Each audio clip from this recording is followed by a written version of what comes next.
നവീകരണ സമിതിയുടെ ആവശ്യം. കോട്ടയം അതിരൂപതയ്ക്ക് പുറത്തുനിന്നും വിവാഹം കഴിച്ചു എന്നതിന്റെ പേരിൽ ക്നാനായക്കാരായി ജനിച്ചവരെ കോട്ടയം അതിരൂപതയിൽ നിന്നും പുറത്താക്കരുത്. പുറത്താക്കപ്പെട്ടവരെ തിരികെ പ്രവേശിപ്പിക്കണം. മാത്രമല്ല, അവരുടെ ജീവിത പങ്കാളിയെയും മക്കളെയും കോട്ടയം അതിരൂപതയിൽ അംഗങ്ങളാക്കുകയും വേണം എന്നിവയാണ് നവീകരണ സമിതി കേസിൽ വാദികൾ ആവശ്യപ്പെട്ടിരിക്കുന്നതും കോടതി വിധിച്ചിരിക്കുന്നതും. വ്യക്തി സ്വാതന്ത്ര്യം ഉൾപ്പെടെയുള്ള മൗലിക അവകാശങ്ങൾക്ക് കൂടുതൽ പ്രാധാന്യം കൊടുത്ത കോടതികൾ ക്നാനായ സമുദായ പാരമ്പര്യങ്ങളും സഭാ നിയമങ്ങളും കൃത്യമായി മനസ്സിലാക്കിയതായി തോന്നുന്നില്ല. വ്യക്തി സ്വാതന്ത്ര്യത്തോടൊപ്പം തന്നെ സമൂഹത്തിന്റെ ആചാരങ്ങൾക്കും പ്രാധാന്യം കൊടുത്താൽ മാത്രമേ നമ്മുടെ ആചാരങ്ങൾ തടസ്സം കൂടാതെ സംരക്ഷിക്കുവാൻ നമുക്ക് സാധിക്കുകയുള്ളൂ. വ്യക്തി സ്വാതന്ത്ര്യത്തെ അംഗീകരിച്ചുകൊണ്ട് തന്നെ സമുദായ പാരമ്പര്യങ്ങളെ സംരക്ഷിക്കുന്ന സഭയുടെ നിലപാടുകൾ തന്നെയാണ് ഇവിടെയും ഉണ്ടാകേണ്ടത്.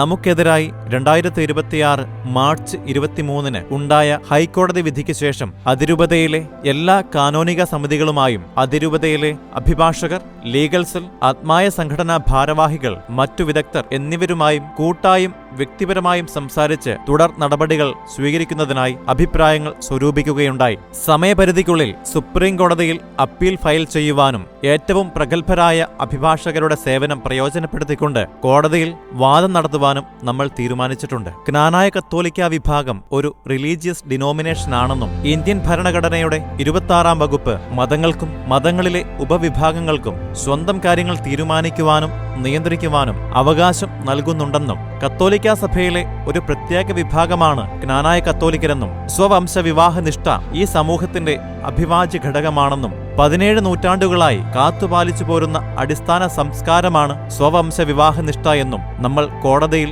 എഴുതി നൽകിയിട്ടുള്ളതാണ്. ഈ വസ്തുത തെളിയിക്കുന്നതിനായി മാർ മത്തായി മാക്കീൽ, മാർ ലൂയിസ് പഴയപറമ്പിൽ, മാർ ജോർജ് മേനാച്ചേരി എന്നിവർ സംയുക്തമായി 1910 നൽകിയ കത്ത്, രൂപതയുടെ സ്ഥാപന ബൂള 1955 രൂപതയുടെ വിസ്തൃതി വർദ്ധിപ്പിച്ച് പേഴ്സണൽ ജൂറിസ്ഡിക്ഷൻ എടുത്തുപറയുന്ന റോമിൽ നിന്നുമുള്ള ഉത്തരവ് എന്നിവ അടങ്ങിയ പുസ്തകം, ചരിത്ര പുസ്തകങ്ങൾ, കേസുമായി ബന്ധപ്പെട്ട് ഇന്ത്യയിലെ ന്യൂൻഷ്യോ നൽകിയ കത്ത്, സ്വവംശ വിവാഹനിഷ്ഠ ബൈബിൾ അധിഷ്ഠിതമാണെന്ന് കാണിക്കുന്നതിന് സമ്പൂർണ്ണ ബൈബിൾ, ഒത്തുകല്യാണത്തിന്റെ പ്രാർത്ഥനാ പുസ്തകം തുടങ്ങിയ അനേകം രേഖകൾ നമ്മൾ കോടതിയിൽ ഹാജരാക്കിയിട്ടുണ്ട്. ക്നായ്ത്തോമായ്ക്ക് 2 ഭാര്യമാർ ഉണ്ടെന്നുള്ള നവീകരണ സമിതിയുടെ ആരോപണം അടിസ്ഥാനരഹിതമായ ആരോപണമാണെന്ന് അതിരൂപത നൽകിയ പത്രികയിൽ എഴുതി നൽകിയിട്ടുള്ളതാണ്. കൂടാതെ ഈ ആരോപണം തെറ്റാണെന്നും യാതൊരു വസ്തുതയും ഇല്ലെന്നും പല ചരിത്രകാരന്മാരുടെയും 15-ാം നൂറ്റാണ്ടിൽ ഇവിടെ മെത്രാനായിരുന്ന റോസ് മെത്രാന്റെ റിപ്പോർട്ട് ഉൾപ്പെടെയുള്ളവ ചൂണ്ടിക്കാണിച്ച് ബഹുമാനപ്പെട്ട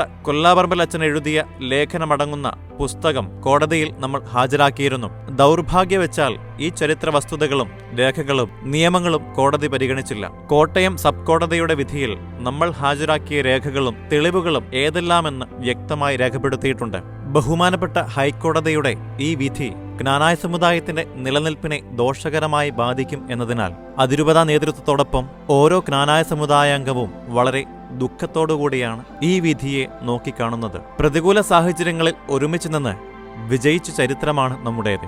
വികാരം വിവേകത്തിന് വഴിമാറിക്കൊടുക്കുകയും സമുദായ പാരമ്പര്യങ്ങൾ സംരക്ഷിക്കുവാൻ കൂടുതൽ തീഷ്ണതയോടുകൂടി പരിശ്രമിക്കുകയും ചെയ്യാം. കൂട്ടായ്മയിൽ നമുക്കൊരുമിച്ച് ഈ വിഷമഘട്ടത്തെ അതിജീവിക്കാം. ഏറെ ബുദ്ധിമുട്ടേറിയ ഘട്ടത്തിലൂടെയാണ് നാം കടന്നുപോകുന്നതെങ്കിലും 40 വർഷം മരുഭൂമിയിൽ ഇസ്രായേൽ ജനത്തിന് അഗ്നിസ്തംഭവും മേഘസ്തംഭവുമായിരുന്ന തേനും പാലും ഒഴുകുന്ന കാനാൻ ദേശം ഇസ്രായേൽ ജനതയ്ക്ക് അവകാശമായി നൽകിയ ദൈവം പ്രതിസന്ധികൾ തരണം ചെയ്യുവാനും നമ്മോടുകൂടെ ഉണ്ടായിരിക്കും. വിശ്വാസത്തോടെ തന്നെ വിളിച്ചപേക്ഷിക്കുന്നവന്റെ ഉൾവിളി കേൾക്കുന്ന ദൈവം നമ്മെ കൈവിടയില്ല എന്ന് നമുക്ക് പ്രത്യാശിക്കാം. ദൈവത്തെ സ്നേഹിക്കുന്നവർക്ക്, തന്റെ പദ്ധതി അനുസരിച്ച് വിളിക്കപ്പെടുന്നവർക്ക് അവൻ എല്ലാം നന്മയ്ക്കായി പരിണമിപ്പിക്കുന്നു എന്ന വിശുദ്ധ പൗലോസ്ലിഹായുടെ വാക്കുകൾ നമുക്ക് ആശ്വാസം നൽകട്ടെ. നമ്മുടെ അതിരൂപതയിലെ പിതാക്കന്മാരോടും വൈദികരോടും സമർപ്പിതരോടും ചേർന്ന് നമ്മുടെ കുടുംബങ്ങളിലെ സന്ധ്യാപ്രാർത്ഥനാ വേളകളിൽ ഇതൊരു നിയോഗമായി സമർപ്പിച്ച് നമ്മുടെ സമുദായത്തിന്റെ ശോഭനമായ ഭാവിയെയും ദൈവകരങ്ങളിൽ സമർപ്പിക്കുക.